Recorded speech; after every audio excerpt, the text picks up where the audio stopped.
नाज़रीन अवामी न्यूज़ में ख़बरनि जो सिलसिलो जारी है। से तव्हांखे खिपरो खां ख़बर ॾींदा हलूं त वफ़ाक़ हुकूमत जे पारां अवाम जे लाइ ख़ुशख़बरी आहे त वफ़ाक़ हुकूमत बिजली जे अघनि में वाध जो ऐलान करे छॾियो। बिजली जे अघनि जी वाध खां पोइ शहरनि जो अवामी न्यूज़ सां ॻाल्हाईंदे चवणु हो त साईं बिल्कुलु महांगाई थींदी, लाइट जा बिल वधीक ईंदा, माण्हू वधीक परेशान थींदा, ॿियो कुझु कोन थींदो, आवाम ते लोड आहे, ॿियो कोई वज़ीर आज़म कुझु ई कोन्हे। असीं चवंदा आहियूं बाबा बिजली जा बिल टैक्स ख़तमु कयो वञे, ख़ाली बिल जेको अकी हुजे भले अचे, टैक्स ख़तमु कयो वञे। जेको बिल आहे 1000 रुपये जो, टैक्स में 2000 रुपये जो बिल अचे थो, 3000 रुपया ख़ाली बिल अकी जेको अचे उहो अचेनि। माण्हू केॾांहुं वेंदो, लाइट जो बिल भरंदो, खाईंदो पींदो, छा कंदो, जॻहियुनि जा किराया ॾींदो, केॾांहुं वेंदो ग़रीब माण्हू, आख़िर केॾांहुं रोड ते ईंदो, ॿियो छा ईंदो। रोड में अपील कंदा बाबा घटि में घटि बिजली जो टैक्स कटियो वञे, हर शइ में माना जेको रेट एॾो वधाए छॾियो आहे, माण्हू छा खाईंदो।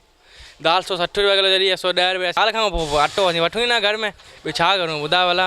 बात यह कि 3 से 4 चीज़ें किसी भी मुल्क की मैशियत के लिए रीढ़ की हड्डी की हैसियत रखती है, जिसमें सबसे अहम हमारी पावर जनरेशन है, लाइट हो गई और पेट्रोलियम सेक्टर है। अगर पेट्रोलियम सेक्टर और बिजली की कीमत बढ़ेगी, इसके वजह से तमाम प्रोडक्शन शोबा, क्योंकि हर चीज़ फैक्ट्रियों में, कारखानों में, मिलों में तैयार होती है, जब उसकी लागत बढ़ जाएगी तो ऑटोमेटिकली आवाम तक वो चीज़ महंगी पहुँचेगी। तो इसकी वजह से लाजमी बात है कि हर चीज़ महंगी आवाम तक पहुँचने की वजह से महंगाई ऑटोमेटिक बढ़ेगी।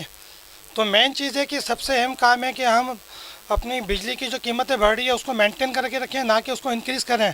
अगर वो इंक्रीज़ होगी, इसकी वजह से प्रोडक्शन के ऊपर ख़र्चा ज़्यादा आएगा, प्रोडक्शन बढ़ेगी तो ऑटोमेटिकली उसकी कीमत भी बढ़ जाएगी। नहीं, बिल्कुल हम इन सब चीज़ों से वाकिफ़ है, हमें पता है चीज़ों पे उन चीज़ों पे टैक्स लगाए जा रहे हैं जिससे मईशत बेहतर हो रही है।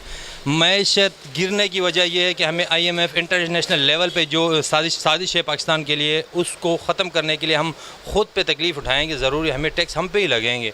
और हमें इसी पाकिस्तान ने हमें ये सब कुछ दिया हुआ है, टैक्स हमसे निकलेंगे, दोबारा वही पाकिस्तान हमें फिर सब कुछ देगा, उसकी खातिर हमें ये चीज़ें बर्दाश्त करनी होगी मेरे ख्याल में। पर हर किसी का अपना जहन है, हर कोई अपनी व्यू से देखता है इस चीज़ को। वधीक ख़बरनि ऐं तफ़सील लाइ विज़िट कयो Awami news Facebook page, YouTube page ऐं अवामी न्यूज़ वेबसाइट।